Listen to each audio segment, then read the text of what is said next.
Good morning, everyone. Welcome to the Julie Chan Show, where passion meets purpose. Today, we have Dan Mendilow with us. Very, very excited to be with Dan. He is just a mastermind of mindset and energy healing and going deep within us. We have Winnie Chan, who will be here shortly. She was having some technical difficulties, so hopefully she joins us soon. But Dan, so good to be with you. How are you today? I'm doing amazing, Julie. It's wonderful to be here with you as well. Yeah, so good to be with you. Now, tell us, you are a mindset and energetics coach. What does that mean? So we can look at the definition of what I do from what problems we actually face. So high performing business owners, those are my sweet spot clients, have a ton on their plate. And if you're watching this, listening to this, see how many of these things have affected you, right? Where it's like what you should be doing, but you find yourself procrastinating, or you find yourself having to go through different morning routines, trying to find motivation in the morning, trying to reconnect with your confidence, trying to reconnect with your excitement for your business after it's become just another same-ish, different day kind of job. Mm-hmm. Trying to spin all of the plates in your life with your relationship, your business, trying to have a social life, trying to be healthy. Maybe you've got kids. It's like all of this stuff. And you still are supposed to run a business, and you're still supposed to make money, and maybe you're trying to grow it. Maybe you're trying to earn even more. How do you manage all of that yourself? Yeah. Well, when you have the correct mindset, when you harmonize your energy, when you get everything aligned internally, so you have the confidence, the energy, the clarity, the motivation that you need, you would be amazed at what you can accomplish in your life. And so that's actually what I help people do. I help people perform better than their best. It's not just at our best. I help take people to levels of performance, level of success, of connection, relationships with other people and themselves that they never even thought possible. And how did you get into this work? What was your passion and purpose that drove you here? I think like a lot of other people in my field, I got into it because I really needed to heal. I was born depressed, which is a super rare thing. And it happens a lot less now. I was a C-section kid. Happens a lot less now that doctors know a little bit more about how to do that. But my earliest memories were filled with self-hate and literal depression. And I was bullied and I was messed with, and I didn't really have many friends all the way through college, where I got super into drinking and drugs to avoid feeling like hell every single day. Bumped into suicide, where I actually started planning my own very seriously. And that kind of woke me up. That shook me to a place where I realized, because I'm also very stubborn, that I didn't want to quit. I could not go out like that. I had to find something that would help me feel better, and something that would help me have a life that I wanted, because I also hated Thanksgiving dinners, because my family is full of incredibly successful, internationally renowned scientists and doctors and just incredibly successful people.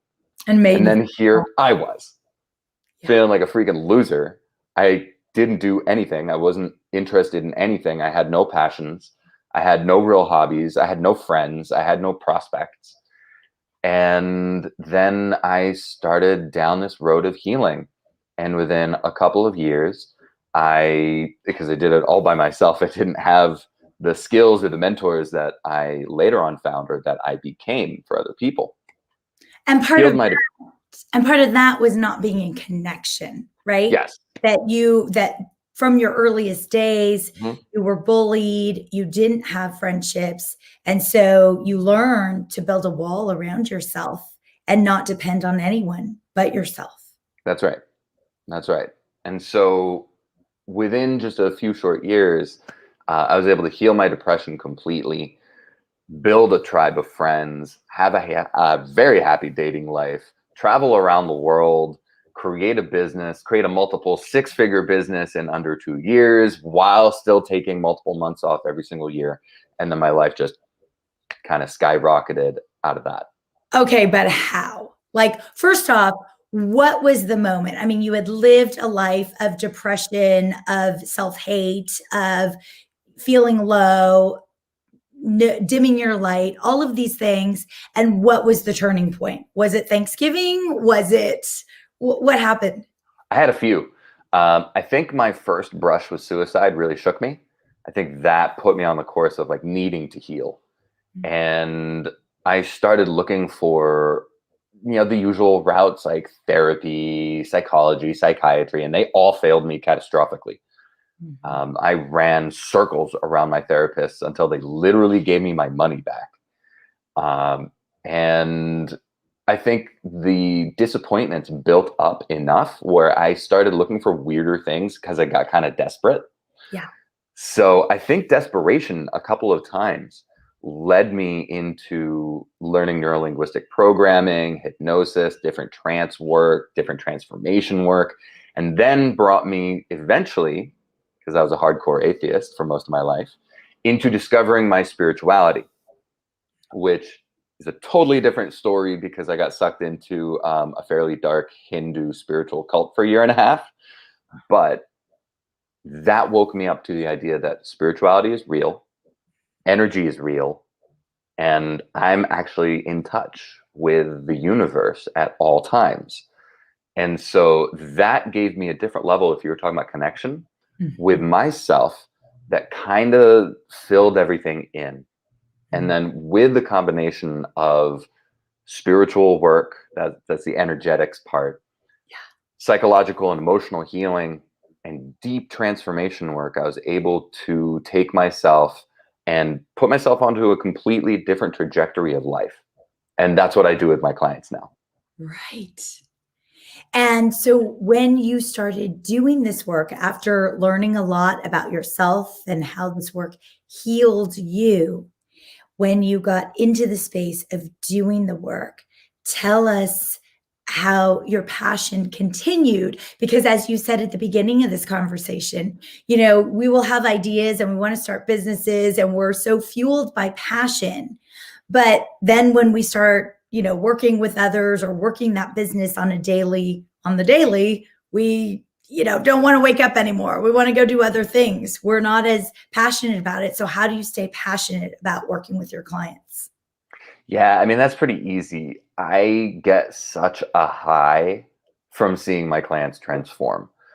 And I go for huge life-changing transformations. Like my clients will come into me saying like, hey, I feel my business is on track, but my relationships are all out of whack, or vice versa, or whatever it is. And my initial disclaimer to them is always like, I know we're going to keep our eye on this, but the work that we do is so deep, you're going to see your entire life change.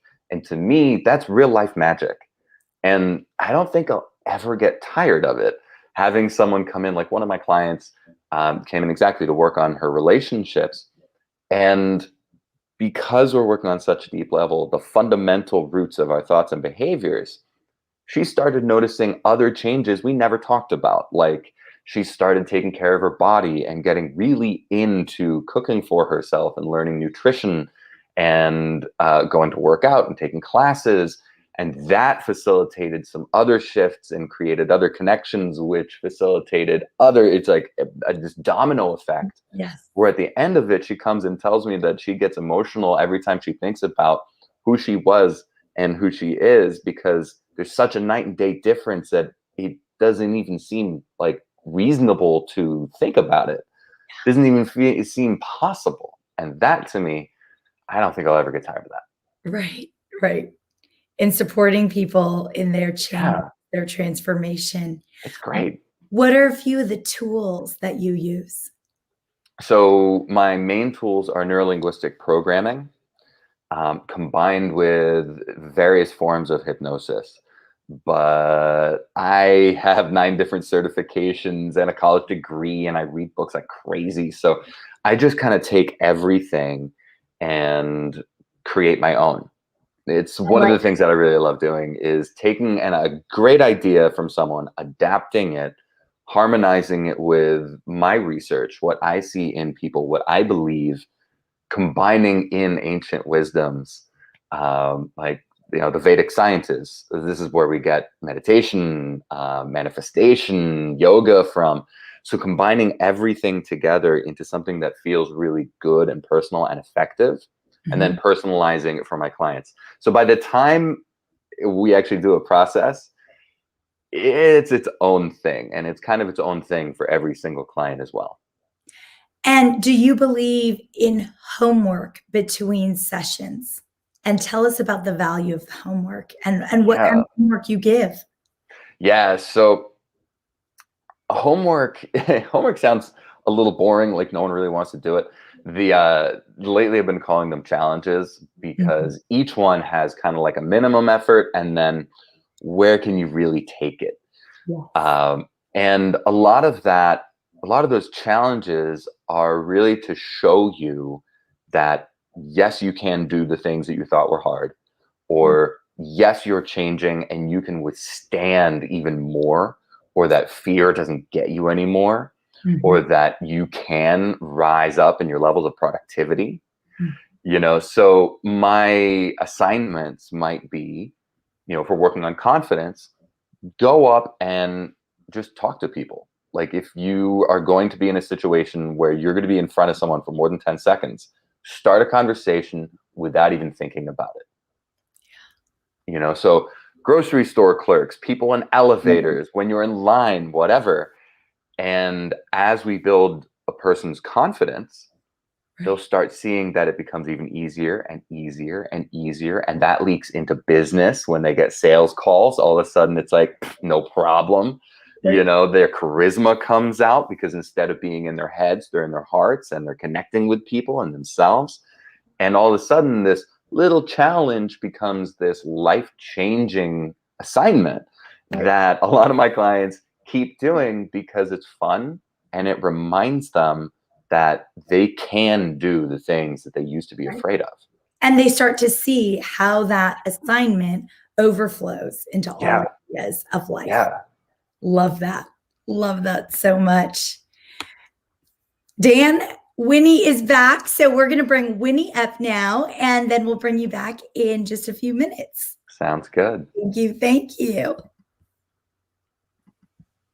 Hi, good morning. Hello. Good morning. How are you, Winnie? I'm having the most fabulous morning. Good. Good. I love that. Winnie Wang. Okay. So you're actually Winnie Chan Wang, right? Yes, yes. Okay. Because earlier I mentioned you as Winnie Chan. So That's Winnie, right. I just wanted to, it doesn't all fit in that little yes, slot. absolutely. And you and I share the same maiden name, Chan. Yes, We could be that's sisters. So when talk to us about what you do. You're an energy healer, you do acupuncture. Tell us more. yeah. So, in short, is I was suffering from a lot of physical pain. So during the birth of my second child, my coccyx went out of alignment. So everything sits in the wrong place. So everything that can possibly hurt hurts. Lower back pain, hip pain, shoulder pain, ankle pain, wrist pain. And all the organs are kind of sitting in the wrong place. And I had a lot of, like feeling like a victim and a lot of helplessness and a lot of depression, anxiety, actually, probably even before this physical condition. And, somehow I was like, you know what, instead of sitting in misery, I'm going to find a solution to heal my own body. So I went to, learn acupuncture, which is a 4-year medical degree. And in the state of California, we're considered essential, like primary care, basically. So it's, we can write sick notes, and it's actually a very honorable medicine practice. And so through healing myself, I discovered that because I had all these pain in my body, it's like very easy for me to become like an A student, because every day I'm just working on my body, and it's like every day I don't even need a lab partner or anything. I just needled myself a lot. That was going to be my next question. So you would put the needles in yourself? Yeah. In fact, I joke that other ladies have a vibrator next to their bed. I have needles next to my bed, and I needle myself a lot. It's very, very, it feels really good. And through a lot of self-exploration, actually, I developed medical intuition. So somehow I can feel the other person's pain on my body. And it's almost like having this X-ray machine, because like once, even over the phone, I don't have to actually touch the person, but I could just know exactly where all the places that are in pain for the other person. And through guided meditation, I can help the other person release the pain. So when you say through guided meditation, does that mean you both meditate together, or you're meditating? Okay. Yeah, together. So basically I would, it's kind of like I'm like providing the diagnosis. So I am telling you, oh, there's pain, in the liver. Let's breathe in the liver. And so we would breathe in the liver together. And it's funny because you know how when we download stuff from the internet, there's like a status bar that says, okay, 20%, like 40%. Somehow I have the status bar. So I know like what percentage of that cell, tissue, or organ is being brought back online. And so it's really fun because one of my degrees is in computer science, actually. And so and you have a computer in your head. Like yeah, exactly. I have a computer in my head, kind of. Incredible. Wow. You have some serious gifts there. The truth is, I believe that everyone has magic. And, I want to share, what was God's lesson for me today, because to me, I was still wanting to impress the audience. I was like, okay, let's do this call out of my office. There are beautiful calligraphies and paintings and, crystals and all this really good energy. And, God is saying, no, it's fine. You can just do it out of your room. It's like, you are the magic, it's not the crystals. It's not, anything that you can buy with money. I am the magic and you are the magic. We are all the magic, right? And it's not like the external stuff, like a painting that's hanging out there or a crystal. It's all inside. Right. That is very true. Yes. Like I like to stand here right in front of my bookshelf. And actually I have crystals right there. See that? So those crystals are vibrating on you as well. But you're exactly right. Like if the Wi-Fi didn't work here and I couldn't be here, I could be somewhere else and I'm still me. And we came here to talk to you. So that is such a very good point. At what point did you realize your passion was acupuncture and healing?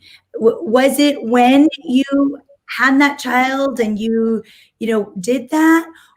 Because it sounds like you originally explored that for yourself. Yeah. But at what point did you want to share it with others? So about halfway through acupuncture school, I was in this like near-death car accident where like I thought I was going to hit another car, and I was like, oh my God, in 3 seconds, my life is going to end. And I was like, all this anger and resentment that I had towards my husband, which is living in the past, and all this anxiety and worries and fears I have about my children, which is in the future.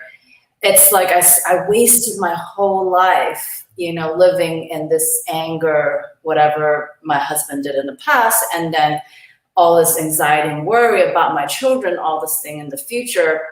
And I was anywhere but now. And I just felt like, wow, I'm about to die and I wasted my whole life. And of course I didn't die, but after that, before that, I never meditated in a day. I have 4 science degrees, just hardcore science. Excel was my middle name. I never considered myself a spiritual person. And I know that, it wasn't my time. And there was something much more powerful protecting me in that moment of the car crash. And so, so I started learning Reiki, and, I was like, wow, this is so powerful. Like, if everybody can awaken to their ability to heal themselves. And so I actually manifested a teacher, because first I had my Reiki teacher and then I had my acupuncture teacher, and I manifested a way to merge the spiritual healing with the scientific healing. Like, is there a way that I didn't do like textbook acupuncture, but did more, like spiritual healing things? And I manifested another teacher. And so, that's kind of how it all came. It started with a near-death car accident that kind of shook me to my core, and I got awakened in that moment. And incredible, there are many acupuncturists. I've been to many of them. I've been going to acupuncture actually since 7th grade. So I absolutely see the value of acupuncture and how it heals in so many ways. But what's very unique about you is that you have put acupuncture and this intuitive healing together, and through meditation and all of this inner work, your acupuncture goes very deep, and it's a knowing that you have when you work with another, which is incredible. Thanks. Yeah, I love it. So in some of your patients, I'm sure you've had patients where they've been to other forms of health and wellness and doctors, and then they come to you. And could you share, a situation where others couldn't define what was going on, and then they came to you and you were able to heal? Yeah. So very, very early on in my, when I was still actually in school, one of my classmates, he had a gallstone. And in Western medicine, the only way you can heal gallstone is to have surgery and remove it. And it was so painful, he actually went to the ER to get a shot of the morphine. But it doesn't actually take the stone out. It just bounces down the tract a little bit. And so I said, I don't know what I can do for you. I can't promise anything, but will you give me a chance, right? And that's the really humbling thing about this work, is you never really know what's going to happen, right? And so I actually connected to Medicine Buddha, who is believed to be the one who brought acupuncture, to humanity. Well, actually, it depends. The Chinese people think differently. The Tibetan people think differently. But anyways, many people have different stories about how acupuncture came to us. But some cultures believe that Medicine Buddha gave us acupuncture. And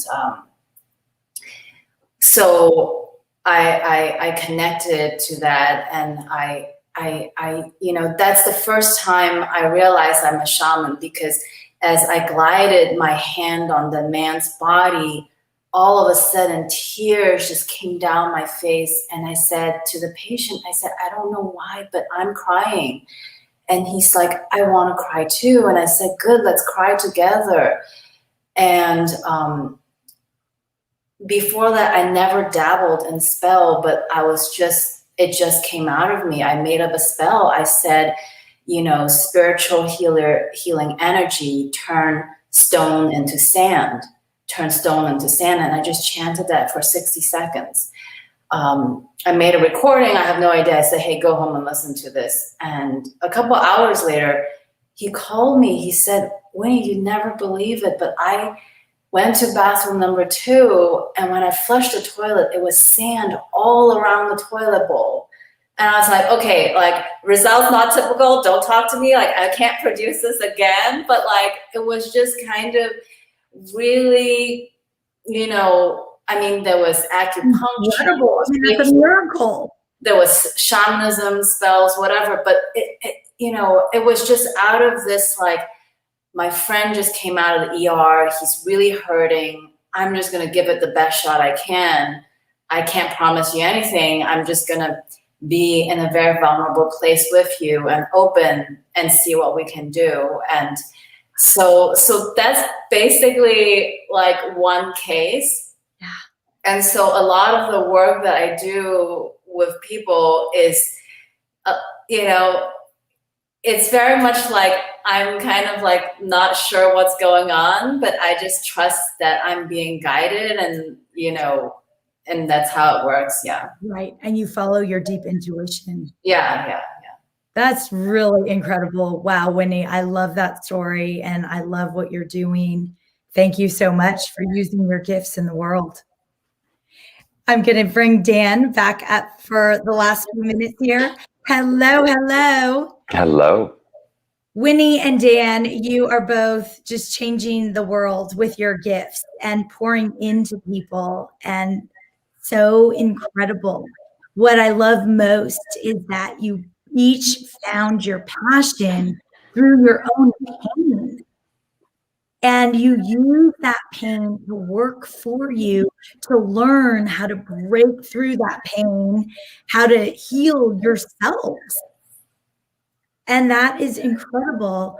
When you think about where you've been and where you are now, could you share with people, and we'll start with Dan, could you share how, you know, pain turned to passion can really turn to your purpose?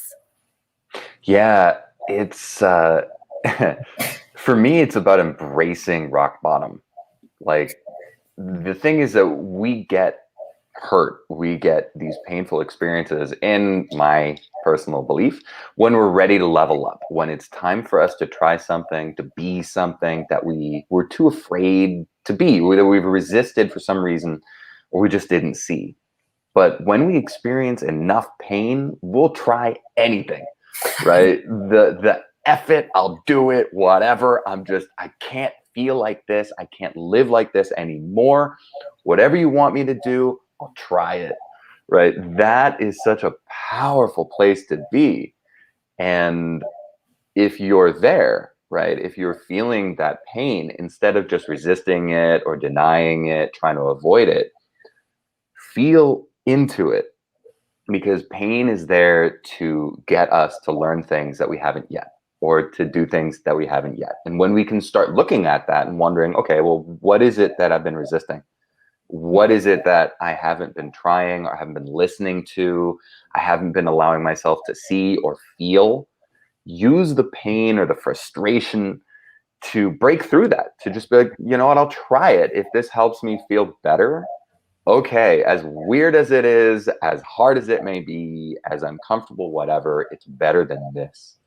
And it's also trusting your intuition, right? Yes. So like, follow that and let that be your guide, and don't doubt it. Because the beautiful thing is, there, when you do trust yourself, you trust your intuition, you listen to the pain, you work with it, it'll send you into something that feels good. At least something that feels a lot better than where you were. And that can start a chain of events, because you start chasing it, right? It's like, ooh, this feels good. I like this. This is working. And you keep doing even more of it, and you feel even better, and it works even more for you. And all of a sudden, one day you wake up and you're like this expert, passionate person about the thing that took you to that spot, with the excitement, the exuberance to share it with other people, because if it changed your life, it'll probably help other people. And boom, you just went from pain and feeling stuck or feeling low, feeling blocked, all the way up to not just successful and feeling great, but with that passion and energy to help other people do the same. Absolutely. Winnie, what would you say? From pain. 100% agree with Dan. Pain is a gift. You know, a lot of people, they're like, ooh, I want to be clairvoyant, which is they can see third eye images, or ooh, I want to be clairaudient, I want to hear messages. For me, my gift is really clairsentient, which means I feel, right? Like I can feel.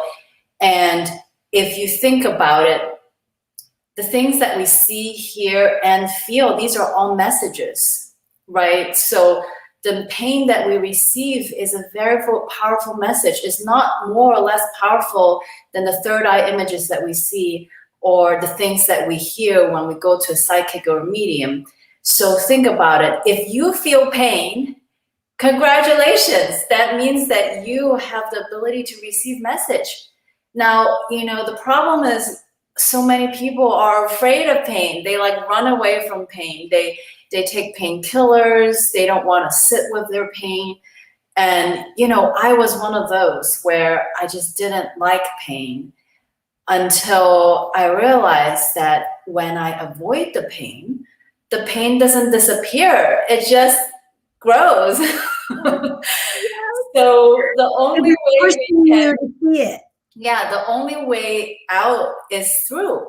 Like literally, the only way that we can graduate from pain is to live it, breathe it, walk it. You know, we gotta walk through the dark tunnel to get to the light. So the only way that we can, like, you know, I have a lot of like infertility patients, breast cancer patients. It's like, okay, there's part of us that we've been ignoring. You know, we gotta like go open that box and go inside and examine all these suppressed feelings that we've been having, all these pain that we just, you know, silenced and ignored. Yeah. And so, you know, I feel like a lot of this is recognizing that everyone is their own healer, right? You just have to listen to the pain in your body, and that's your ticket out of pain. That's it. Yeah. So we can be guided by our pain, and we can be shown our purpose through listening to ourselves and hearing our passion and what lights us up. Love you both so much. Winnie, Dan, thank you for being here this morning. Thank you all for watching The Julie Chan Show, where passion meets purpose, every Wednesday, 10 a.m.